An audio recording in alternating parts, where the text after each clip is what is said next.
Honourable members, the Speaker.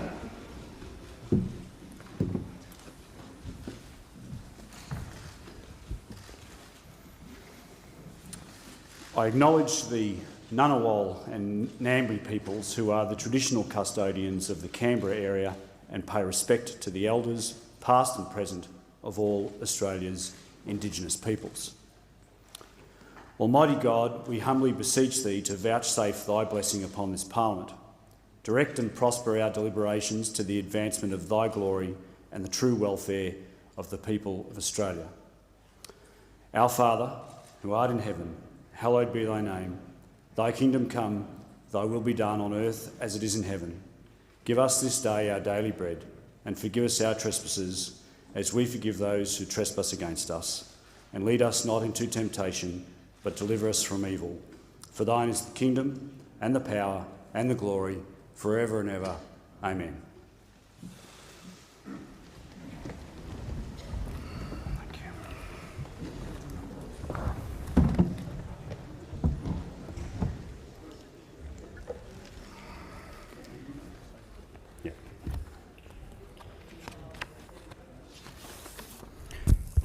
If members could please quickly come into the chamber and take their seats, I have a statement I wish to make.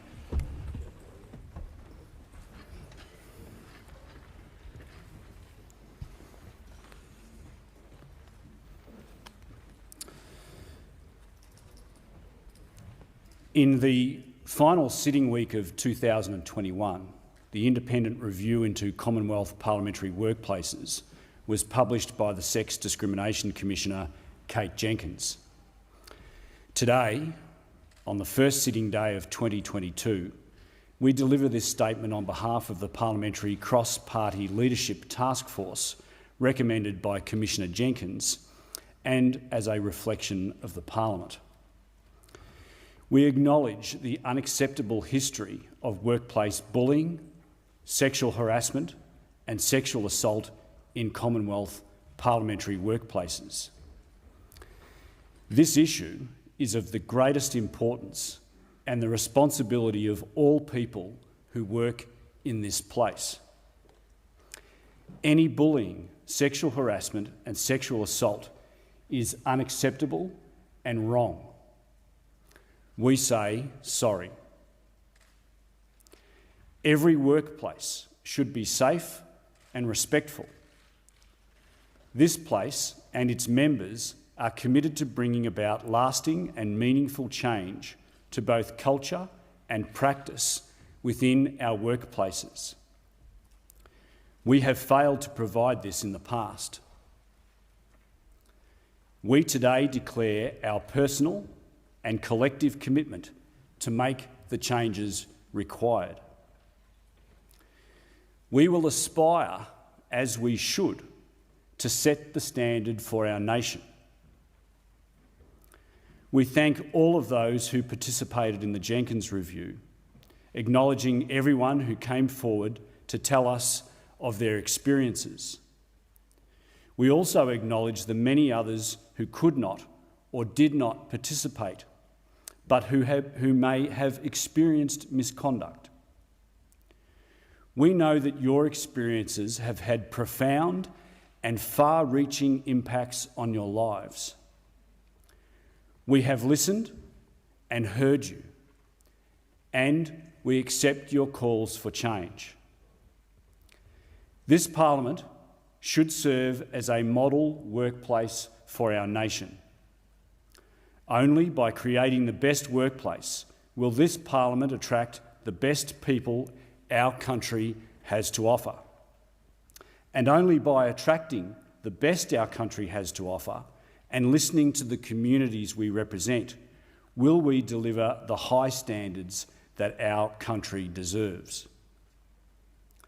Parliamentary workers feel pride in working for their country and the privilege and honour of making a difference for the Australian people.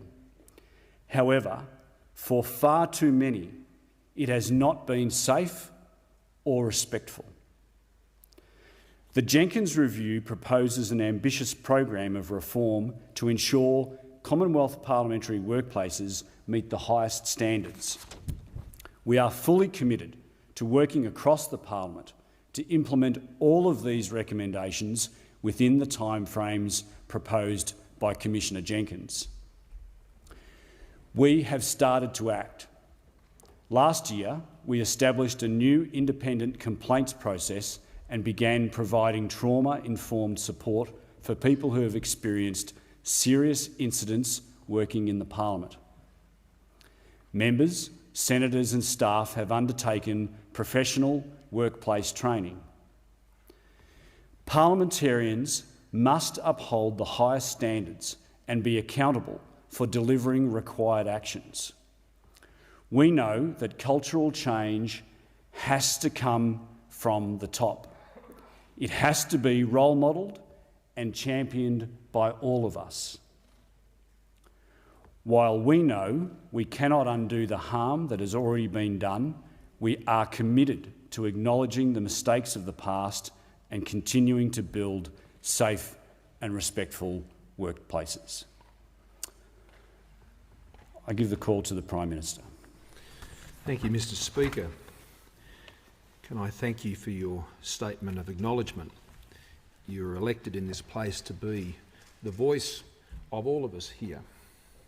And I thank you for speaking on behalf of all of us with one voice today here in this Parliament. And I hope that voice is heard loud and clear right across our country, as indeed it will be in the other place. I rise to enthusiastically support this acknowledgement and to recognise all of those who are why we are here today and making this acknowledgement. And I particularly want to acknowledge Ms Brittany Higgins, whose experience and, more importantly, courage is the reason why we are all here today. And I want to thank her for that. I also want to recognise all of those who have contributed to the Jenkins review. Some 1,700 individuals contributed. 935 participated in surveys from right across this building, not just in parliamentary staff, media galleries, those who work and call this place their place of work. 490 interviews were conducted. 11 focus groups were undertaken. This review speaks of a long-standing culture, generations of culture, in this place and in the building before it, of bullying and harassment that has occurred over this time. And a power imbalance over that time that has been exploited. And that exploitation, abuse, bullying and harassment has played itself out through terrible, traumatic and harrowing experiences. The harassment of staff, particularly female staff, as well as the harassment of female members and senators. Over many decades, an ecosystem, a culture was perpetuated where bullying, abuse, harassment and in some cases even violence became normalised. This has to change. It is changing, and I believe it will change. So those who can come into this place as members, those who come to work in this place, can have that confidence, as every Australian should in any workplace anywhere in this country, as these issues are not unique to this place, as we all know. Parliament can't be a place of cruelty, nor can it be a place where incivility towards each other is somehow proof of some strength. This chamber and this building is a place where ideas are tested, a place where the rigours of debate hold government and lawmakers to account, and that's appropriate, and it is a place of scrutiny, and never before do I think this place has been under such scrutiny when it comes to these issues, and that is only right. It must also be a place, as the Speaker has said on our behalf, of the highest standards, a place where any Australian can aspire to work and know they can work safely. And as one participant in the Jenkins review put it, a culture which is all about power doesn't mean it has to be a culture which is about the abuse of power. Power is about service and should be exercised with humility and love, as we were reminded this morning at the church service that opened this year. Commissioner Kate Jenkins has laid the challenge out before us, and I thank Commissioner Jenkins for her tremendous work and counsel on all of these issues. She said, "This is an opportunity for the leaders of our country to transform Commonwealth parliamentary workplaces to become what they already should be. Workplaces where expected standards of behaviour are modelled, championed and enforced, and where respectful behaviour is rewarded, and in which any Australian, no matter of their gender, race, sexual orientation, disability status or age, feels safe and welcome to contribute." That is our task. She has set it out very clearly. We must hold ourselves to this standard, all of us. I hesitate in calling it a new standard because it suggests somehow it shouldn't have been previously. This is a standard that should be outside of time. Because by taking an oath or affirmation at this very table, it means you are a leader, whatever role in which you serve, and you owe just and best judgment to the highest efforts to the Australian people. Mr. Speaker, we've understood in this place the power of an apology to bring healing and to bring change. And I'm proud that this is a chamber in which we have done this on so many occasions. And I believe Australia is somewhat unique in this regard. We don't shy and have sought to silence the valid and just complaints of people because there was fear about electoral consequences. I am sorry. We are sorry. I'm sorry to Ms Higgins for the terrible things that took place here. And the place that should have been a place of safety and contribution turned out to be a nightmare. But I'm sorry for far more than that, for all of those who came before Ms Higgins and endured the same, but she had the courage to stand, and so here we are. So we are sorry for all of these things. And in doing so, each of us take an accountability for changing these things. And to those who have perpetuated such bullying, abuse and violence, the light will come to those behaviours, as it must, but it will follow and respect our rule of law in this country. It will proceed on the basis of fairness and justice in accordance with the rules of others that are in place in our country, and it will be done in the proper way, which I'm sure all in this place would agree. Justice should come, and it should always be delivered under the rule of law.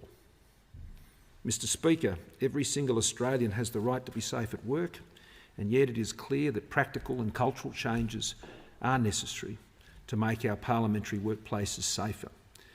This acknowledgement is a marker, yet another step, a moment of change, a commitment as parliamentarians, each and every one of us, wearing no partisan hat, but here as parliamentarians, employers and as colleagues to change this culture and this ecosystem, and a determination to make this building and its many subsidiaries a place of heart and soul in the future, a place that embodies in every form the values, hopes and aspirations of the Australian people, a place of heart and soul where our humanity is not lost, diminished or harmed because of what is the adversarial nature of our political system. Sorry is only the start. That is our promise to those who are here today and those watching across Australia. For those of us who are here now, we know we have that opportunity, and we must and we can and we will do better. I am determined that we deliver the outcomes of the Jenkins review and make our Commonwealth parliamentary workplaces safer and respectful for everyone. The Parliament has, as you said, Mr Speaker, already commenced that work, even before the Jenkins review was handed down. And we're working together towards the implementation of all 28 recommendations. This past week, the Multi-Party Leadership Task Force convened for the first time, chaired by Ms Kerry Hartland. Whether it is this acknowledgement today or the laws that will be introduced into Parliament this week, we are working to change this place for the better together. We've extended the funding for the Parliamentary Workplace Support Service so work can commence on its expansion and so it can continue to be made available to staff and parliamentarians alongside extra funding for the Parliamentary Support Line. I want this building to be a place where young Australians, and young women in particular, can follow their dreams and can live out their beliefs and not have them crushed by brutality and the misuse of power. That's what I'm dedicated to. We will come back to this work many, many times in the years ahead because this work will take many years. It will be ongoing, but we must not backslide. We owe it to all of those who work in this building. We owe it to all of those who strive to work in this building in the future. And we owe it to the Australian people, who we all have the good grace and great privilege to serve. The Leader of the Opposition.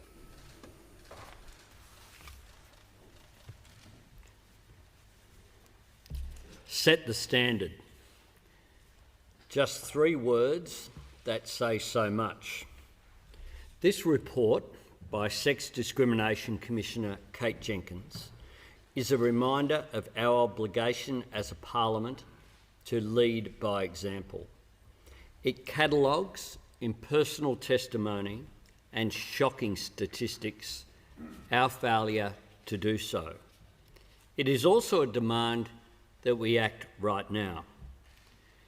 We owe a debt of gratitude to everyone in this building as well as every former staff member who stepped up to share their experiences of workplace bullying and misconduct, of sexual harassment and, most traumatically, of sexual assault. I also acknowledge, particularly, the women who bravely stood up and called out a culture of mistreatment that brought this issue into the light. And I particularly pay tribute to the courage of Brittany Higgins, who's with us today. You have torn through a silence that has acted as the life support system for the most odious of status quos. To describe your experiences is to relive them. I say to everyone who took part, that took a level of courage that you should never have needed to show. But you did, and we thank you for it. We also acknowledge everyone who has experienced misconduct but could not take part. Indeed, there are many who are not ready to speak and perhaps never will be. I hope that you can take some heart from knowing that this very institution that failed you is at last acknowledging your hurt. Most importantly, we are sorry. On behalf of the Australian Labor Party, I am sorry. We are committing to change. The Jenkins report, with its piercing honesty about the treatment of women and men both, has exposed a damaged culture. But no word any of us says in here is worth a thing if it does not lead to action. We can make a difference, but it will take real and sustained effort to create the lasting cultural change that we need. I believe we can do it. I know that we have to. And how we can start doing that is by working across the Parliament to implement every single recommendation of the Jenkins report. That is the absolute minimum we should be doing for the staff who are, in so many ways, the fuel in the engine of Parliament. Staff members are drawn to work in politics for many of the same reasons that parliamentarians are: a belief in their party's principles, a belief in those they work for, and belief in the power of the political process to create change and to make lives better. That work should be valued and recognised, even if it is behind the scenes. Staff and their contributions are not in the spotlight, but lower visibility is not a licence to lesser treatment.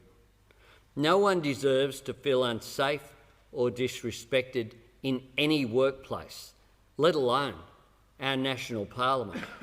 Let us be the example for Australia that the national parliament ought to be. The Jenkins report was the culmination of a watershed year in Australian politics, society and gender relations. While the report concerns itself with this place, it is part of something bigger, an overdue national reckoning. Around this time last year, women across the country came together to call out the inequalities of gender and power that permeate their lives each day. Among its many manifestations was the Women's March for Justice, right across Australia, including one in front of Parliament House that I attended. There was something especially momentous about that march within sight of this very building, where revelations about a culture gone wrong proved to be such a catalyst for a national movement. However, we cannot ask the people we represent to make change without also making real and lasting change in this very building. We must, to put it simply, walk the talk. We cannot attract the best people to this place if we don't strive to be the best ourselves. And without the best people, we cannot achieve the best outcomes for the Australian people. Nor can we leave this work just to women. These aren't only women's issues. They belong to us all. Men have to step up and be allies in both word and deed. We have no excuse to wait for yet another wake-up call. This has been made clear to us by the extraordinary examples of not just Brittany Higgins, but Grace Tame and others who have found the strength to lift the weight of their own experience and hold it high until no one could look away. And in doing so, they have lightened the burden, that crucial fraction, for so many others. Let us work together, guided by respect, inclusion, collaboration. That's how we will build a better future for the women and men of Australia. We cannot undo what is already done, but if we have the will, we can break out of this cycle for good, together. A lot of staff members have been failed over the years, but they still had the grace to show us the path forward. Thanks to them, to those members of Parliament who worked on the cross-parliamentary committee, to Commissioner Jenkins, we have no excuse not to take that path. That's surely something that this House of Representatives can unite on as we move forward. The Deputy Prime Minister has the call. Well, thank you, Mr Speaker, and I rise to endorse the remarks of both the Prime Minister and the Leader of the Opposition, and also the views held by so many people who have appeared here today. Parliament House should be the safest workplace in the country. Unfortunately, it isn't, and most certainly in the past it wasn't. In response to the brave voices speaking out about their experiences, the Government commissioned a review into the Commonwealth Parliamentary workplaces, led by Kate Jenkins. Mr Speaker, it had 1,700 individuals participated in the Jenkins review. 490 people were interviewed, 302 submissions provided. 490 people, Mr Speaker, who no doubt were a subset of so many more who could have also provided their views of this place both now and in the past. Those 490 people who believed that they had a reason to speak out. 490 people who believed that it was worthwhile making the statement, going out of their comfort zone to express what they believed need to be changed about this Parliament. Mr Speaker, the experience people shared as part of the Jenkins review are truly disturbing and confronting. These experiences have no place in any workplace, let alone our Parliament. I thank every individual who participated in the review. Your experiences have been heard and will be acted on. I join both the Prime Minister and the Leader of the Opposition saying sorry and acknowledging that we will do better. I'm privileged to represent the people of New England and more broadly Australian people as an elected representative. We are in a unique position that we can bring about change for the better, and there's no easier place to bring about change than in the place where we work in. With this privilege, all sides of politics have a responsibility that we must rise to and ensure that the horrific experiences in this building of many people are never repeated. It's because of the brave women who have spoken out on this issue of culture and their experiences in this building, which they have confided in people to do something about it. And by doing this, we are taking merely just the first step to fix the culture and the broken system to provide a workplace that is safe.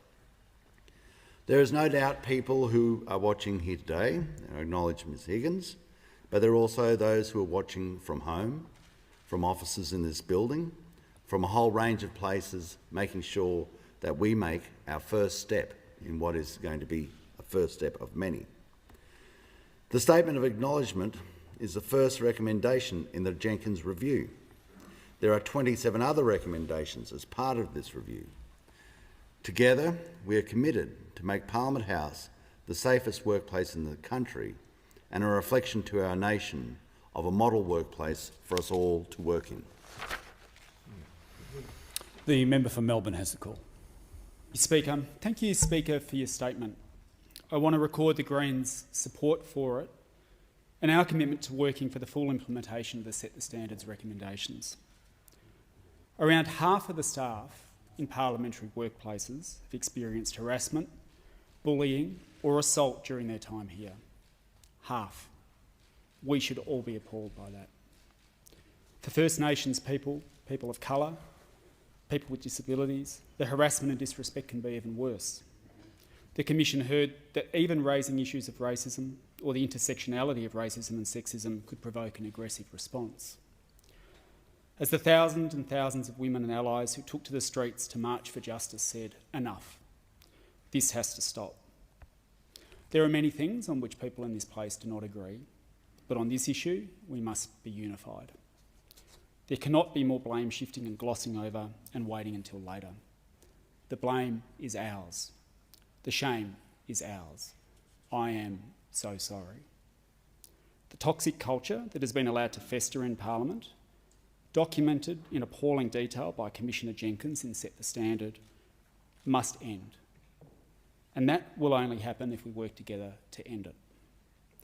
As one of the participants interviewed by the Human Rights Commission said, this is Parliament. It should set the standard for workplace culture, not the floor of what culture should be. We are sorry and we have to do better. Every single one of us, every single day. It's been nearly 12 months since Brittany Higgins bravely shared her experience, peeling back the curtain on the callous disregard that so many women, so many people have endured for so long. Hers was not the first story. Rochelle Miller, Chelsea Potter, countless others had spoken out before. Brittany Higgins' story was not even the most recent story, but hers was the final straw, and this Parliament must commit to making it the last story that someone has to tell.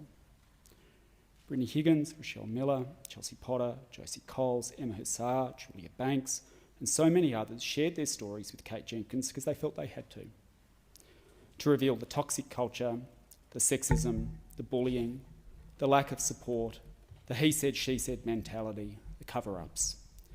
They did this in the hope that something would change. They chose to speak up for themselves and for those who are unable to. We know from the report that the vast majority of staff who have been harassed in this place have made no formal report because they had no faith that anything would be done. We have heard and we have listened. We must keep listening. We must make sure that current and former staff and affected survivors are involved in these reforms in a meaningful way. and feel supported to tell us when we're not doing enough. We must work to support those who have suffered, who are still suffering from their experience.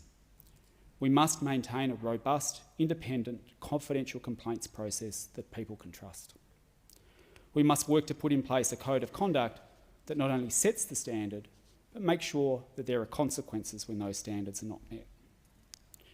We also need to tackle the lack of full representation in our parliament. The culture in this place will help change when decisions are being made by people with different views and experiences. We must work for a more diverse and inclusive parliament that better represents the community. More women, more people of colour, people with disability, LGBTIQ+ people, people with diverse backgrounds. I want to thank Commissioner Jenkins again for the incredible work she and her team have done in setting out what we need to do. We owe it to everyone who took part, to everyone in this place, to everyone in this country to show some leadership and get it done.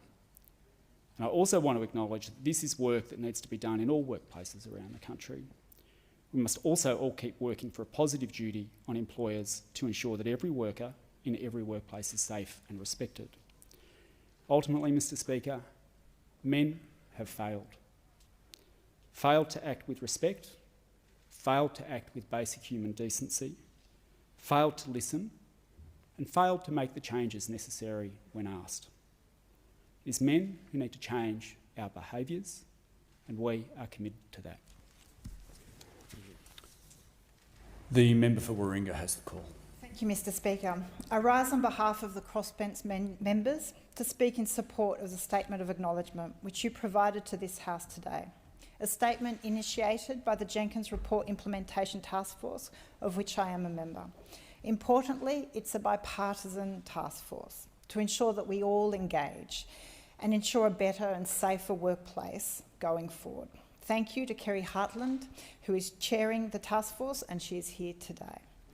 Mr. Speaker, the statement for the House that you made seeks to acknowledge the harm caused by bullying, sexual harassment and sexual assault in Commonwealth parliamentary workplaces and articulates a commitment to action and shared responsibility. As has been noted, issuing this statement is the first recommendation of the Jenkins Review, Set the Standards, an inquiry established just under a year ago on 5 March 2021. Its report presented to the Parliament just 9 months later on 30th of November. I am pleased that today, the first sitting day of 2022, the statement has been delivered. That urgency is warranted and important. Working for the Commonwealth Parliament of Australia should be an immense source of pride, excitement and achievement. It should be the pinnacle of one's career, a place where ideas are explored and debated, where advice, knowledge and expertise are appreciated and valued, where democracy is upheld and celebrated, and where individuals are respected and safe. But sadly, for far too many, their experience has been one of trauma. People have left this place truly broken, careers have been destroyed, marriages torn apart, young women and men abused and violated, lives devastated. We have listened and we have heard you, and we are sorry. I am sorry. We are all familiar with the damning findings of the Jenkins Review. 1 in 3 people currently working in parliamentary workplaces have experienced some form of sexual harassment whilst working here. Over half of all people currently in these workplaces have experienced at least one incident of bullying, sexual harassment, or actual or attempted sexual assault. That is truly deeply shocking. For some who took part in this inquiry, they have endured years of mental and sometimes physical anguish. On behalf of the Crossbench, I say we hear you and we thank you for so bravely stepping forward and detailing your experiences.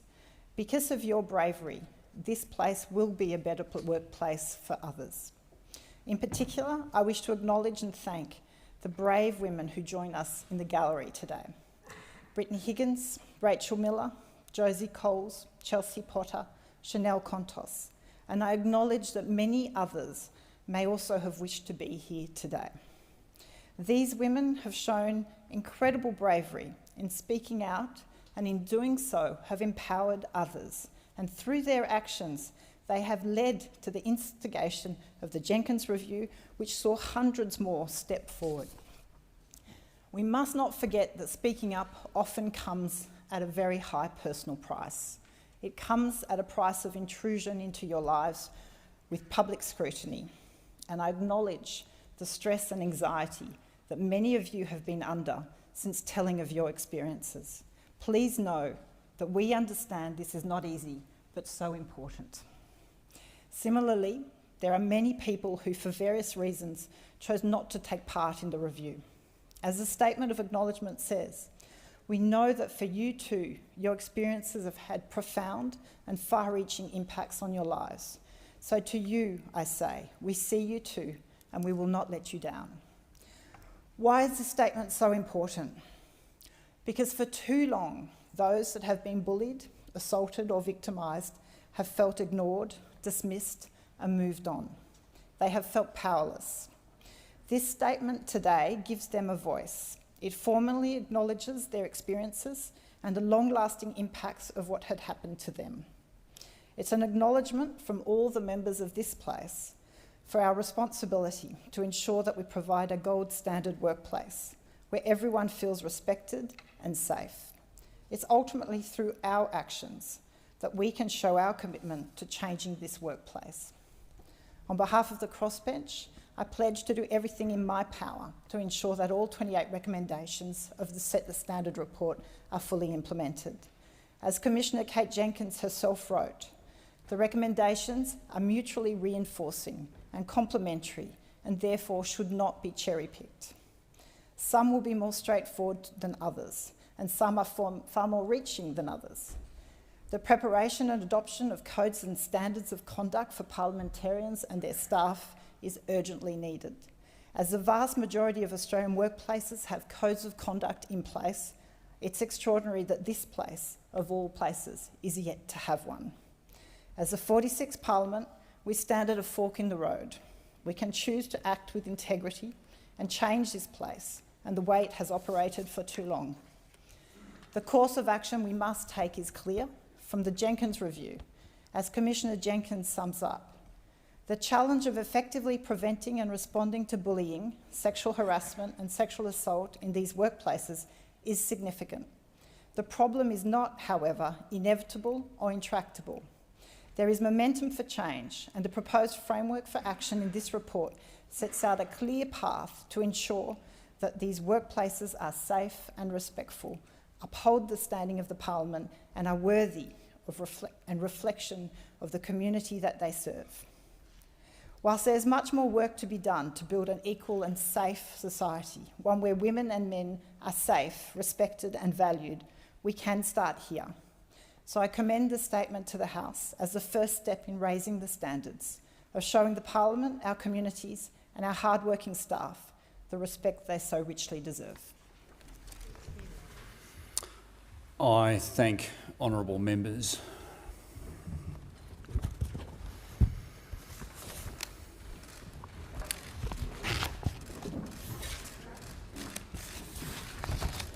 If members leaving the House could do so quietly, please.